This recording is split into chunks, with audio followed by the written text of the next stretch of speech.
Donc je viens présenter pour la première fois un de mes films au Vietnam. Et ce film s'appelle Inconnu présumé français, que j'ai tourné en 2009, donc il a 10 ans. Et ce film raconte l'histoire des enfants eurasiens nés d'un père inconnu présumé français et d'une mère vietnamienne pendant l'histoire coloniale et surtout pendant la guerre d'Indochine.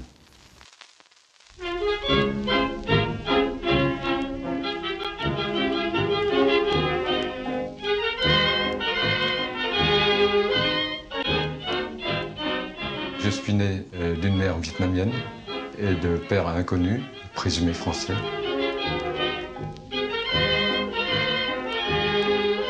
Ma mère est vietnamienne et mon père est français d'origine bretonne. Tôi tên Henri Moller, má Việt, ba Đức. Ma mère est vietnamienne, mon père est inconnu, présumé français.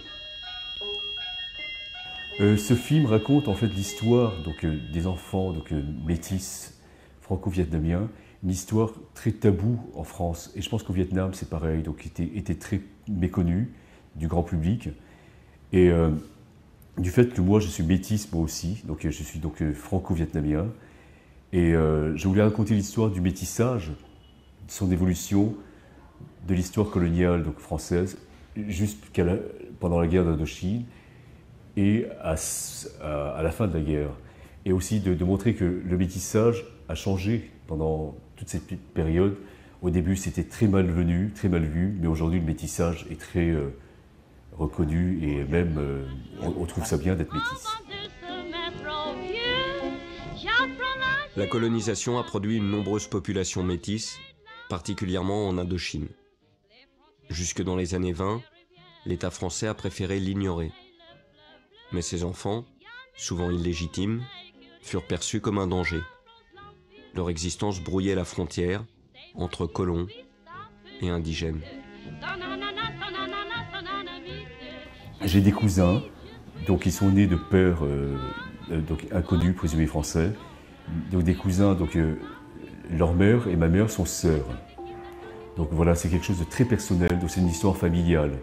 Donc j'avais envie de raconter cette histoire parce qu'en même temps, c'était un secret de famille et je voulais donc crever l'abcès.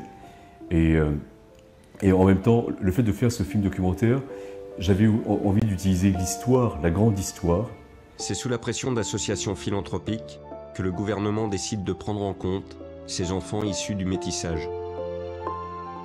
Le décret de 1928 permet aux Eurasiens d'obtenir la nationalité française. Oui, évidemment, j'ai pas fait tous ces films par hasard. Je me redis parce que je bug un petit peu. Évidemment, j'ai pas fait tous ces films par hasard. Parce que, en fait, tous ces films, c'est une façon pour moi de me comprendre, de m'interroger sur mon identité en même temps. Qui raconte, je le dis souvent, mes films racontent des petites histoires qui racontent la grande histoire.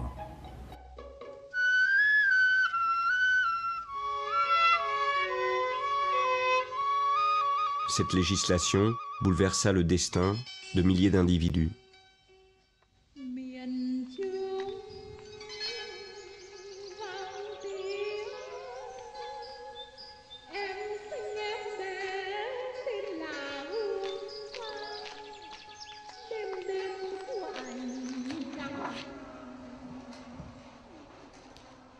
Oui, parce que j'ai remarqué qu'au Vietnam, les films sont plutôt racontés avec beaucoup de commentaires, avec une voix off qui explique ce que vivent les gens, ce que racontent les gens. Et c'est vrai que mes films, comme celui-ci, parce que j'ai fait d'autres genres de films, j'ai pas fait que ce genre de film, je donne la parole aux gens, je vais chercher leur histoire, et donc c'est eux qui racontent leur propre histoire. Et donc moi, en tant que métis, comme je comprends leurs difficultés, leurs problèmes par rapport à ce sujet, donc j'étais la personne idéale pour les comprendre, donc de faire ressortir des choses que moi je comprends. Et c'est pour ça que le film est très émouvant, c'est pour ça que les personnages ont eu confiance en moi et ont donné vraiment des parties très intimes en fait de leur histoire. Je t'ai mis dans la tombe prématurément, toi héros dans mon âme d'enfant. Tombé au champ d'honneur pour je ne sais quoi.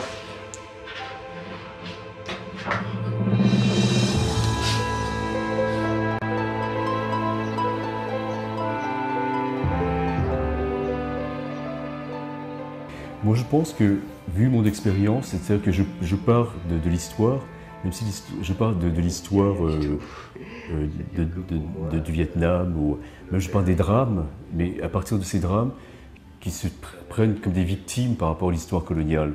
Par exemple, certains pays qui ont été colonisés disent que oui, on est des victimes de la France, etc. Et je pense qu'on n'a pas besoin d'accuser les gens. Mais il faut faire des films pour qu'on comprenne mieux l'histoire et comment on vit aujourd'hui. Moi, je trouve qu'on vit une période extraordinaire. On a plein de technologies, on a des caméras extraordinaires. On peut avoir de très belles images aujourd'hui. N'importe qui peut avoir de très belles images parce que la photographie est très développée, c'est de la haute définition. Mais en fait, c'est tout le fond qui manque en général. Que raconte un réalisateur? Et c'est vrai que je pense que, j'ai pas de message en général, mais je pense que chacun doit amener sa vision du monde. Chaque réalisateur doit avoir sa propre vision du monde. Et là, c'est ça qui donne son originalité. Parce que le problème souvent de la jeunesse, c'est qu'on a tendance à copier les autres. On veut faire comme les autres. Alors que si on est très original, on est remarqué. Parce qu'on est différent.